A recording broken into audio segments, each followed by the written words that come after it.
এ, তারপর সন্ধ্যা 7টায় এ, তারপর রাত 10টায় বি, আগামীকাল সকাল 6টায় সি, তারপর সকাল 7টায় সি এবং সকাল 8টায় বি।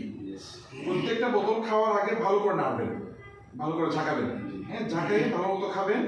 আর খাওয়ার পর পানি খাবেন 450 ml, মানে যতটুকু পারেন আধা লিটারের বেশি পানি খাবেন খাওয়ার পরে। হ্যাঁ হ্যাঁ, গরম পানি এবং লেবু পানি খাবেন। হ্যাঁ খাওয়ার পর একটা ব্যায়াম আছে, ডিটক্সের একটা ব্যায়াম আছে, ব্যায়ামটা ভালো মতো করবেন মন দিয়ে।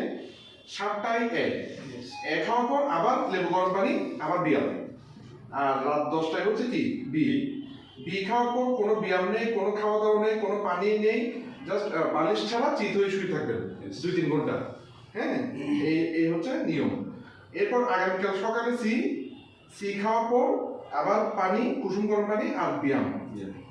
আবার 7টায় হচ্ছে সি।